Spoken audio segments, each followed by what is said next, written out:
संसारमा विभिन्न किसिमका मानिसहरू हुन्छन् भन्ने कुरा कसैको लागि पनि नौलो नहुन सक्छ। यस्ता व्यक्तिहरूको बाहुल्य र पहुँच कुनै पनि समाजमा हुन्छ। कतिले त जीवनमा उनीहरूको बुहारतन भोगेको, पीडा र प्रताडना पाएको पनि अनुभवले गर्दा मैले परपीडानन्द शब्द उच्चारण गर्न नपाउँदै त्यसबारे केही न केही अन्दाज गरिसकेको पनि हुन सक्छ। त्यस्ता व्यक्तिबाट पाएको कष्ट र कहरलाई मनमा नै सम्झिसकेको पनि हुनसक्छ। मैले पनि जीवनका यी ओकाली ओह्रालीहरूमा त्यस्ता कतिपय व्यक्तिहरूलाई देखेको, भेटेको र सुनेकोले पनि यो शब्दले सम्बोधित चरित्रको व्यक्ति भन्न साथै आँखाभरि दृश्यपटलमा सरर दृश्यहरू एकपछि अर्को गर्दै आइरहेको महसुस गर्दछु। यसैले हुनसक्छ त्यसबारेमा लेख्ने बोल्ने अधिकार पनि भएको जस्तो अनुभव हुन्छ। अरूलाई दुःख दिन पाउँदा, अरूको हानि हुँदा, अरूलाई दुःख पर्दा यस्ता व्यक्तिहरू भित्रभित्र बहुतै रमाएका हुन्छन्, चाहे बाहिरी रूपमा देखावटी सद्भाव किन नराखुन्। यस्ता व्यक्तिहरू बाहिरिया हुन्छन्, आफ्ना परिवारमा त्यसो गर्दैनन् भन्ने छैन, किनभने यो त एक किसिमको आदत हो, मनोविकृति हो। बढ्दै गएपछि फोबिया बन्न बेर लाग्दैन। बानीले इष्टमित्र, पारिवारिक सदस्य, नातागोता भन्दैन। यो त झन् डरलाग्दो र घातक बन्न पुग्छ आफ्नो परिवेशमा, किनभने त्यसले प्रयोग खोजिरहेको हुन्छ क्षण क्षणमा। यो व्यक्तिमा मात्र सीमित छ कि के होला भन्ने सोधाइमा त्यसो होइन। यो व्यक्ति, सङ्घ संस्था, राष्ट्र बीच पनि हुन्छ। इतिहासका पानाहरूमा यस्तै कति घटनाहरू छन् जसमध्ये कतिसँग तपाईँहरू परिचित भएको पनि हुन सक्नुहुन्छ। आजको समाज यस्तै देखावटी, बनावटी र मिलावटीले भ्रमित छ भन्दा अत्युक्ति ठहर्दैन। कतिपय अवस्थामा मानव हुनुको अर्थै पनि नबुझेर छताछुल्ल भइदिन्छौँ र रूप देखाउन पुग्छौँ करिब करिब पशुताको। कहिलेकाहीँ हैरान हुन्छु म कि यस्तो स्वरूप सहसा मानिसले कसरी देखाउन सकेको होला भनेर। जीवनलाई सूक्ष्मता साथ नहेर्नेहरूका लागि त त्यो मलाई लाग्छ दैनन्दिन व्यवहार हो, वा भनौँ त्यसरी हेर्नुपर्ने कुनै अर्थ छैन, निरर्थकै भनिदेऊ न। तर जीवन साँचो अर्थमा के यति मात्र हो र? खानु, लाउनु, सम्पत्ति आर्जन गर्नु, मोज मजा गर्नु, सन्तान जन्माउनु, हुर्काउनु, बढाउनु, पढाउनु मात्र मानिसको काम हो र? तपाईँलाई के लाग्छ? म त त्यति मात्रलाई जीवन मान्दिनँ। त्यति काम त सृष्टिका सबैले आफ्नो ढङ्गले गरिरहेका छैनन् र? जन्मेपछि ती कुराहरू कुनै न कुनै ढङ्गले पुरा हुन्छन्। यो अलग कुरा हो कि कहीँ प्राकृतिक प्रकोप, कहीँ राजनैतिक द्वन्द्वको अवस्थामा विकृत अवस्थाको सिर्जना भएको बखत स्थिति फरक हुन सक्ने कुरा बेग्लै हो। अझ त्यस्तो अवस्था किन निम्त्याउँछौँ भन्नेतिर सबैले सोच्नुपर्ने होइन र? त्यसलाई त मानिसकै कमजोरी भन्नुपर्छ। सृष्टिमा कसैको स्वार्थको खिचातानीमा पर्नु नपर्ने हो भने प्राकृतिक रूपबाट नै सबैलाई यथेष्ट वस्तुको उपलब्धता छ। स्थिति अहिले कहाँ त्यो छ र? जसको शक्ति उसको भक्ति, अझ त्यसलाई अर्को रूपमा भन्ने हो भने जसको शक्ति उसको सम्पत्तिको अवस्था के मैले मात्र देखेको हुँ र? सबैको आँखा सामुन्ने पारदर्शी रूपमा छर्लङ्ग छ भन्छु म। यस किसिमको परिदृश्यलाई चुपचाप सहनुलाई सहिष्णुता भन्न मिल्दैन। सृष्टि र मानवताकै लागि घातक हुने परिस्थितिलाई पनि थाहा नपाए जस्तो गरेर सहनु वा दर्शक बन्नु बेइमानी हुन्छ। मत्स्य न्याय कहाँ विलुप्त भइसकेको छ र? पुरा परपीडनानन्दको गर्दै थिएँ, अलि अन्तैतिर बहन थाले कि जस्तो लाग्यो। यस्ता व्यक्तिको स्वभाव गजबको हुन्छ। शब्द शब्दले तीर मार्छन्, व्यङ्ग हान्छन्। त्यसो गर्न पाएनन् भने उनीहरूलाई संवादको रमाइलै हुन्न। शब्द र वाक्यमा गोली बारुदको भन्दा बढी मार हुन्छ, तर उनीहरू महसुस गर्नै सक्दैनन् त्यो छुटेपछि सुन्ने व्यक्तिलाई कस्तो घात पर्छ भन्ने कुरा। हृदय छिया छिया पर्छ त्यस्तो कटुता र घुसपेसले।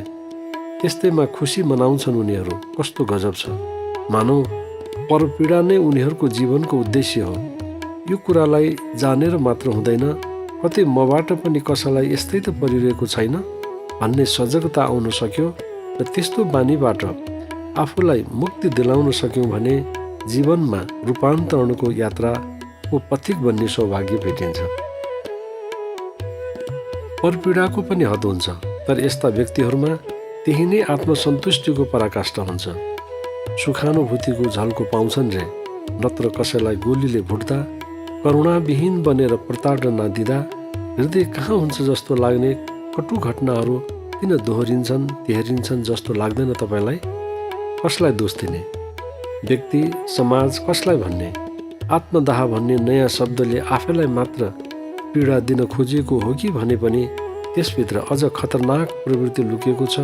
त्यो हो अरूलाई बढीभन्दा बढी परपीडा दिने। आफू मरेर भए पनि अरूलाई परपीडा दिने कि यो सोच्न सकिने विषय हो? तर यस्ता भयानक डरलाग्दा घटनाहरू कहीँ न कहीँ घटित भइरहेका छन् आज विश्वमा। निराकरणको उपायतिर को लाग्ने?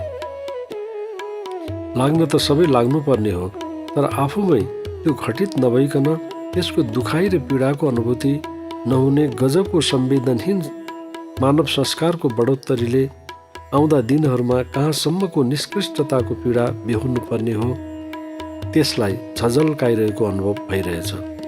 आज यहाँ छ, भोलि त्यहाँ नहोला भन्ने छैन। यो त बढ्दै जाने मानसिक रोग समानको गलत मनोवृत्तिको दुर्दान्त व्यथा हो। परपीडनानन्दलाई आफ्नै घरको चार पर्खालमा पनि कोही पस्ला भन्ने डर हुन्छ र चारैतर्फ करेन्ट छोड्न पनि पछि पर्दैनन्। पर्खालको टाउकोमा रहेको देख्दै डरलाग्दा ती वस्तुले जतिसुकै घरको भव्यतालाई कुण्ठित तुल्याओस्, नाना थरी काँचका टुक्रा र चुच्चे किला गाड्न पछि पर्दैनन्। त्यसले कसैलाई दुःख पुर्याउँछ भन्ने थाहा छ, तर त्यही पीडा पाएको हेर्न उनीहरू तयार छन्। चोरको डरले त्यसो गरेको हो भने समाजमा चोरै नआउने अवस्थाको सृजना गर्नपट्टि पो ध्यान जानुपर्ने होइन र? बदमास, फटाहा, लुटाहा, चोर नभएपछि के को बार बन्देज? यो कुनै कसैको कल्पना होइन। सम्भव छ यस्तो परिवर्तन ल्याउन मात्र तपाईँ एउटाले सुरु गर्नुपर्ने हुन्छ। तयार हुनुहोस्, लाग्नुहोस्, तपाईँको खाँचो समाजलाई छ।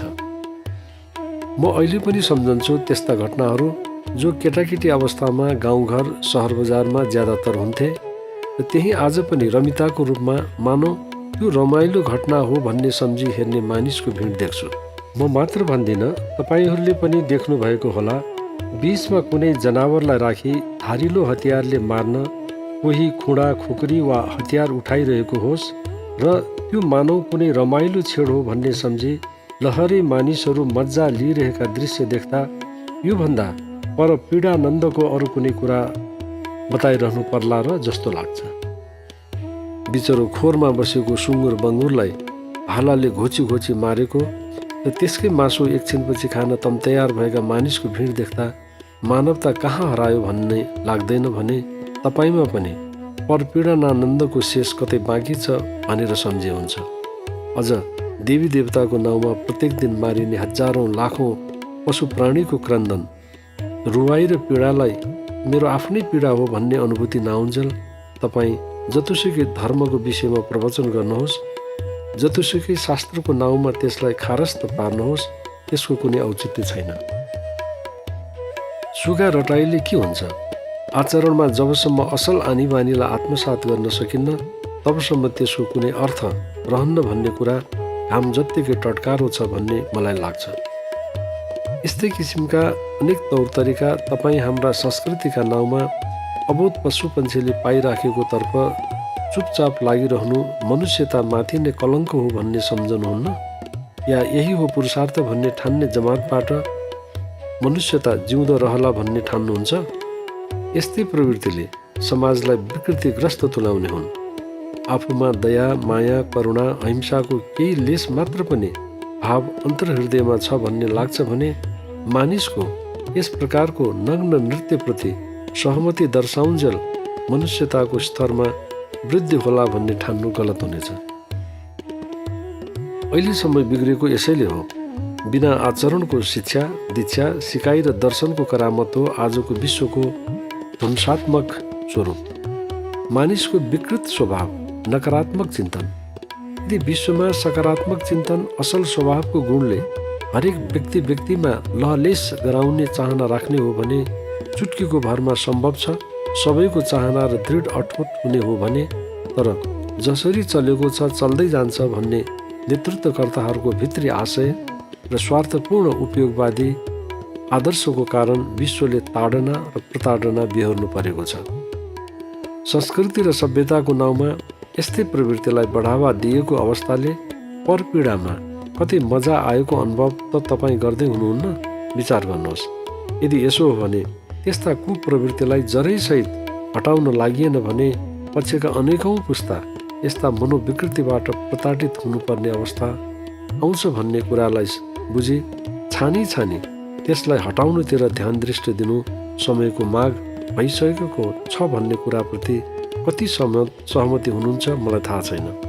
तर असत्य, अनाचार र दुष्कर्मलाई प्रेरणा र प्रोत्साहन दिनुहुन्न भन्नेतिर तपाईँ हुनुहुन्छ भनेदेखि परपीडानन्दमा यही कुराहरूको केही न केही सम्मिश्रण छ भन्ने कुरा थाहा पाइसकेपछि त्यसको निवृत्तितिर जरुर ध्यान जाला र त्यसमा विमुक्ति आज भए पनि कुनै न कुनै दिन यसमा सहमति खोज्न लालायित हुने अवस्थाको सिर्जना हुनेछ भन्नेमा म स्वर्याना आश्वस्त छु। किनकि यो समग्रमा अबको शताब्दीको आवाज र चाहना हुनेछ।